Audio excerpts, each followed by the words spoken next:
你要过上一个美好的生活，必须从吃美食开始。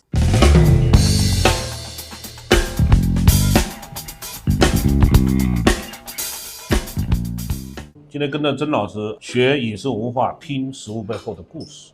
第一个要讲的是哪个菜？那我的鱼头吧，这个鱼头跟鱼头泡饭的鱼头有什么不同啊？基本上做法是一样的，也是家常烧，家烧也是咸料烫的驴脑壳，但它泡的东西不一样，泡的是油条。据我所知，它不是这个油条啊，还是武汉市办得早的。你看这个油条很奇怪吧？据他们老板跟我讲啊，这个武汉是最好的。我们平常的油条2块钱一个吧，它都是5块钱一根。所以啊，能泡要站得起来，站得起。不一样。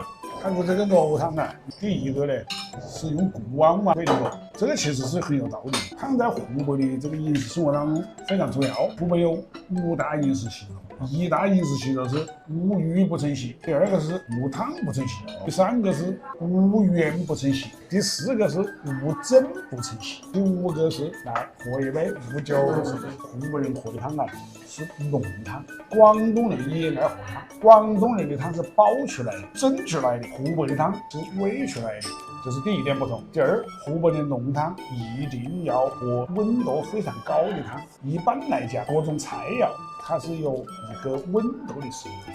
比如说凉拌菜要在4度以下，口感最好；炒菜在58度最好；喝浓汤在86度最好。那就是说要冒着被烫坏的风险，65度就是一个临界点。对，所以在武汉喝汤的、喝烧菜的一定要上炉子，因为在菜里边的这个香气啊是以温度成正比。这么多年来，我在武汉呢，起鸡其实我印象最深刻的是90年代在车站楼起那个张老山故里的那个豆粕鸡，对不起，我们的兄弟2个做的。最大的印象就是上来以后，它东西非常全。豆粕鸡是公鸡，这一个是母鸡，蒙鸡，这个呢是烧的。豆粕鸡的灵魂在于它用了那个金沙豆瓣酱，这个是炒的。要说的话，这是借鉴了湖南菜的用做法方式。这是他屋里的柴火豆腐，他这个餐馆办了多少年？这个菜卖了几多年？这个豆腐啊，湖北有个豆腐之乡，以做豆腐闻名于世，叫石牌镇，全镇11万人。有7万人在外面做豆腐，但他这个模样做的，他多了一点东西，他加了鸡汤，还加了腊肉，所以它就具有了复合味性。所以它这个柴火豆腐是叫做抽食材品系的做。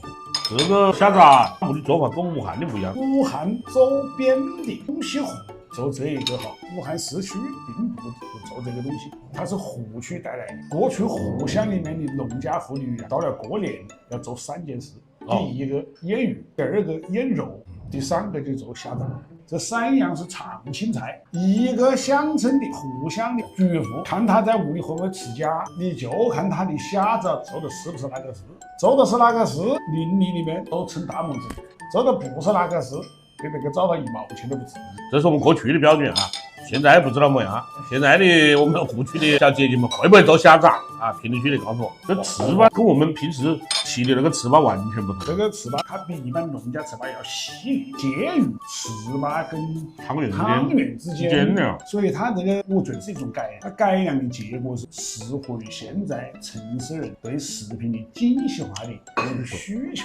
它的这个糖呢也有变化。过去的糍粑沏糖是指的是古巴红糖，现在用的是面砂糖。好像还加了点其他东西啊，还有黄豆粉、花生粉这种，加了几种粉。第一个芝麻粉，还有那个糯米粉，它也是把粗糙的农家的食品经过了改良以后，让它具有精细化。在餐馆里面，第一个就是品相好看，在糍粑本身里面呢就糯软，对它的这个口感呢都非常好，比较丰富。味型也发生了变化。饮食当中呢，我们提倡含有丰富的味型。